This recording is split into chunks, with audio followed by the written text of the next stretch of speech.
નમસ્તે વિદ્યાર્થી મિત્રો, આજે આપણે ધોરણ 12નું ચેપ્ટર 3નો સૌથી અગત્યનો નિયમ છે, જે છે કિર્ચોફનો નિયમ. તે આજે સમજીશું. હવે આ કિર્ચોફનો નિયમ સમજવા માટે મિત્રો બે વસ્તુ ખાસ જરૂરી છે. નંબર 1, જંક્શન બિંદુ, અને નંબર 2, લૂપ. હવે જંક્શન બિંદુ એટલે શું અને લૂપ એટલે શું, આ બંને વસ્તુ સમજવા માટે આપણે એક સર્કિટ ડાયાગ્રામ લઈશું. તો આ સર્કિટ ડાયાગ્રામમાં આ રીતે છે. આ એક અવરોધ R1 બતાવીએ છે, એની સાથે એક બેટરી બતાવી છે, જેનો આ ધન છેડો, આ ઋણ છેડો. બીજો અવરોધ બતાવેલ છે, જેનું મૂલ્ય છે R2. અહીંયા એક બેટરી બતાવી છે, જેનો આ ઋણ છેડો, આ ધન છેડો. એની સાથે એક હજી અવરોધ દર્શાવેલ છે R3. આખી સર્કિટને આપણે નામ આપી દઈએ A, B, C, D, E અને F. હવે આ સર્કિટ ડાયાગ્રામમાં આપણે જોઈ શકીએ છીએ કે જંક્શન બિંદુ એટલે એવો બિંદુ કે જે બિંદુ પાસે 2 કરતાં વધારે વાહક તારોનું જોડાણ થતું હોય, એટલે કે 3 કરતાં વધારે વાહક તારો જે બિંદુ પાસે ભેગા થતા હોય એ બિંદુને કહેવાય છે જંક્શન બિંદુ. તો અહીંયા જુઓ, તો બિંદુ A, તો માત્ર અહીંયા 2 વાહક તાર જોઈન્ટ થાય છે, એટલે આને જંક્શન બિંદુ કહેવાય નહીં. બિંદુ બી, અહીંયા પણ તમે જોઈ શકો છો 2 વાહક તાર ભેગા થાય છે, આથી આને પણ જંક્શન બિંદુ કહેવાય નહીં. ત્યારબાદ બિંદુ આવે છે સી. તો મિત્રો જુઓ, સી બિંદુ પાસે 3 વાહક તારોનું જોડાણ થાય છે, આથી આ બિંદુ સીને જંક્શન બિંદુ કહેવાય. એવી જ રીતે એફ પાસે પણ 3 વાહક તારોનું જોડાણ થાય છે, એટલે આ બિંદુને પણ જંક્શન બિંદુ કહેવાય. તો અહીંયા આખી સર્કિટ ડાયાગ્રામમાં માત્ર 2 જંક્શન બિંદુ છે, બિંદુ એફ અને બિંદુ સી. હવે ત્યારબાદ જોઈશું આપણે લૂપ. લૂપ એટલે એક પ્રકારનો બંધગાળો. તો બંધગાળો અહીંયા જોઈ શકાય છે કે 2 પ્રકારના બંધગાળા છે. આમ જોવા જઈએ તો 3 બંધગાળા છે. કયા કયા? તો A, B, C, F, A. તો આખો આ બંધગાળો બન્યો આપણો A, B, C અને F અને A. ત્યારબાદ બીજો બંધગાળો બને છે F, C, D, E, F, એટલે કે આવી રીતના. તો આ રીતના 2 લૂપ થાય છે. ત્રીજી લૂપ થાય છે આખી એટલે A, B, C, D, E, F, A. આખી લૂપ આપણી થાય છે ત્રીજી લૂપ. બરાબર. હવે ત્યારબાદ વિદ્યાર્થી મિત્રો જોઈશું આપણે વિદ્યુત પ્રવાહની વહેંચણી. હવે વિદ્યુત પ્રવાહની વહેંચણી એ બેટરીના ધન ધ્રુવમાંથી બહાર નીકળે અને બેટરીના ઋણ ધ્રુવમાં દાખલ થાય. તો અહીંયા એક ક્વેશ્ચન છે કે બેટરી તો 2 છે, તો 2 બેટરીમાંથી કયા છેડામાંથી બહાર નીકળશે અને કઈ બેટરીના ધન છેડામાંથી વિદ્યુત પ્રવાહ બહાર નીકળશે અને અંદર જાય છે. તો અહીંયા 2 બેટરી છે, તો બંને બેટરીના મૂલ્ય હું દર્શાવી દઉં છું. ધારો કે આનું મૂલ્ય છે 10 વોલ્ટ અને આનું મૂલ્ય છે 20 વોલ્ટ. તો અહીંયા જુઓ, 2માંથી જેનું મૂલ્ય વધારે હોય એ બેટરી આપણે કન્સિડર કરવાની. તો અહીંયા 20 વોલ્ટની બેટરી લઈએ છીએ. હવે 20 વોલ્ટની બેટરીના ધન ધ્રુવમાંથી વિદ્યુત પ્રવાહ બહાર નીકળે, એટલે આપણે બહાર નીકળતો એરો બતાવ્યો છે I. આ I વિદ્યુત પ્રવાહ R3માં જશે, R3માંથી ડીમાંથી ત્યારબાદ સી. હવે સીમાંથી એની વહેંચણી થશે. વહેંચણી એટલે આઈના 2 ભાગ પડશે. એક જશે સીધો I1 R2માંથી, અહીંયા I2 કહી દઈએ, અને બીજો જશે I1, એ I1 સીધો જશે અવરોધ R1માંથી. આ રીતના I1 અવરોધમાંથી બહાર નીકળીને અહીંયા આવશે.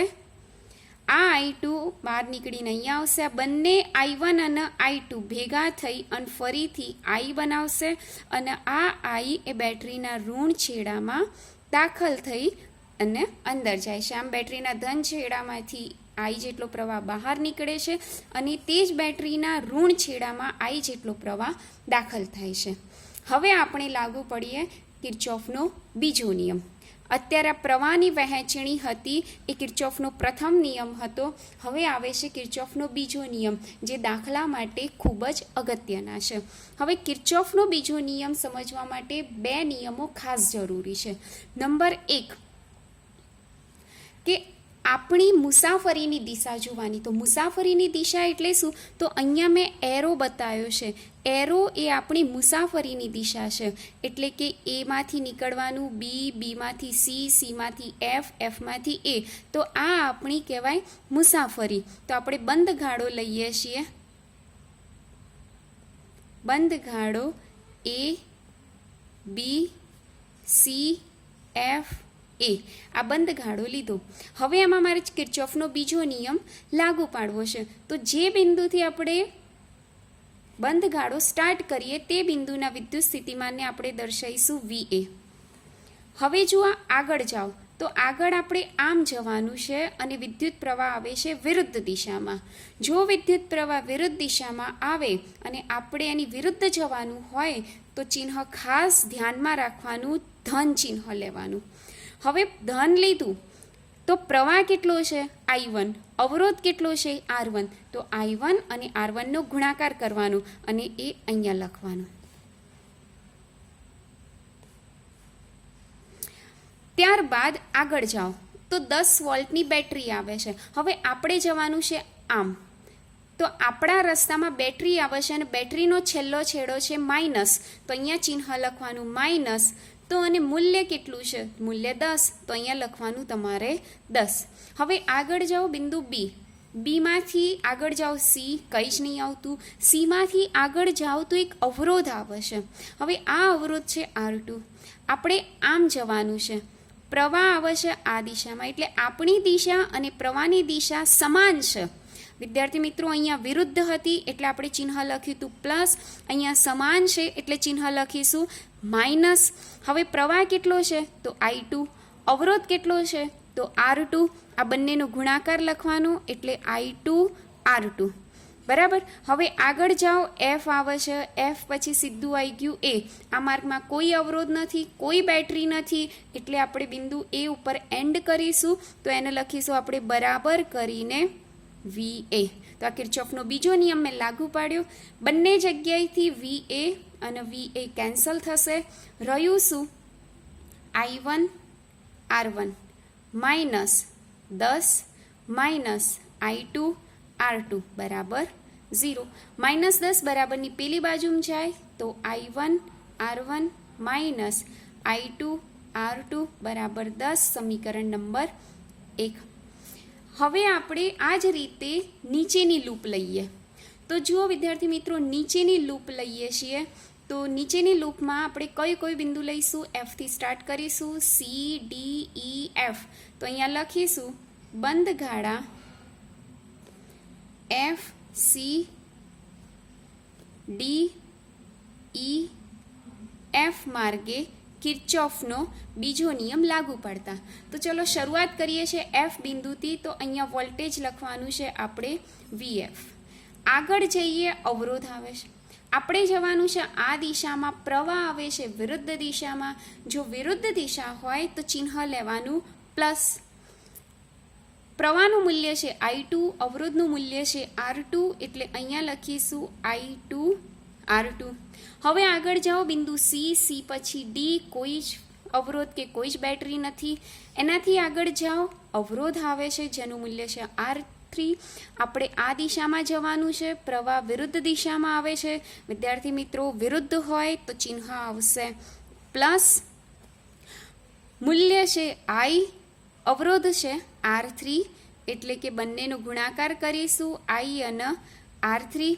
આગળ જઈએ તો આપણા માર્ગમાં એક બેટરી આવે છે. બેટરીનો છેલ્લો છેડો આવે છે માઇનસ. એટલે આપણે ચિહ્ન મૂકીશું માઇનસ. તેનું મૂલ્ય છે 20. એટલે આપણે અહીંયા લખીશું 20.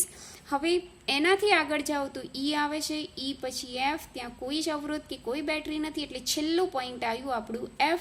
એટલે અહીંયા બરાબર કરી અને VF મૂકવાનું છે. બંને બાજુમાંથી VF અને VF કેન્સલ. I2 R2 વત્તા I R3 -20 બરાબરની પેલ બાજુમાં જાય +20 થશે અને આપણે કહી દઈએ સમીકરણ નંબર 2. હવે વિદ્યાર્થી મિત્રો ત્રીજો લૂપ જોઈએ, જેને આપણે કહીશું બંધગાળો, એટલે કે આખો લૂપ થશે. હવે આ બંધગાળામાં કયો બંધગાળો આવશે? ABCDEFA આખો માર્ગ આવી જશે. એટલે કે જો બંધગાળો ABCDEFA માર્ગે કિર્ચોફનો બીજો નિયમ વાપરતા. તો ચલો શરૂઆત કરીશું એ બિંદુથી. તો એ બિંદુના વિદ્યુત સ્થિતિમાનને કહીશું આપણે VA. આગળ જાઓ, શું આવે છે? અવરોધ. આપણે જવાનું છે આ દિશામાં, પ્રવાહ આવે છે વિરુદ્ધ દિશામાં. જો આ એરો જોઈ શકો છો, તો વિરુદ્ધ દિશા છે એટલે ચિહ્ન આવશે પ્લસ. પ્રવાહનું મૂલ્ય I1, અવરોધનું મૂલ્ય R1, એટલે અહીંયા લખીશું આપણે I1 R1. એનાથી આગળ જાઓ, બેટરી આવે છે. બેટરીનો છેલ્લો છેડો આવે છે માઇનસ. માઇનસ એટલે અહીંયા ચિહ્ન મૂકવાનું માઇનસ, મૂલ્ય છે 10. ચલો એનાથી આગળ આવે છે B, એનાથી આગળ આવે છે C, કોઈ અવરોધ નહીં, કોઈ બેટરી નહીં.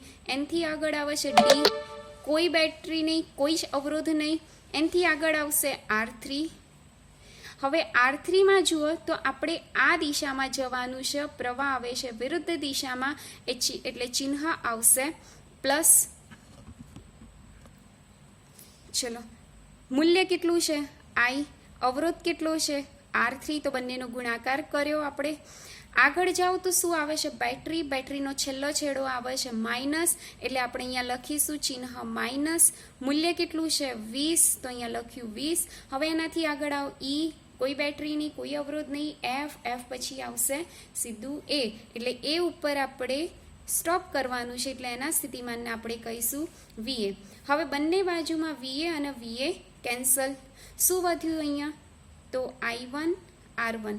અહીંયા -10 -20 એટલે અહીંયા થઈ જશે -30. આ વત્તા I R3 એમના એમ અને બરાબર 0. -30 બરાબરની પેલ બાજુમાં જાય તો પ્લસ થાય. I1 R1 વત્તા I R3 બરાબર 30. આ સમીકરણ નંબર 3. તો વિદ્યાર્થી મિત્રો આ રીતે કિર્ચોફના બીજા નિયમનો ઉપયોગ કરી અને ઘણા બધા દાખલાનું સોલ્યુશન આવી શકે છે. આ રીતના બીજી ઘણી છે. આ તો ખાલી મેં નિયમ સમજાયો છે કે કેવી રીતના કિર્ચોફનો બીજો નિયમ તમારે ઉપયોગમાં કરવાનું છે. સારું, તો આવતા લેક્ચરમાં આના રિલેટેડ દાખલા જોઈશું કે જેમાં કિર્ચોફના નિયમનો ઉપયોગ થઈ શકે છે.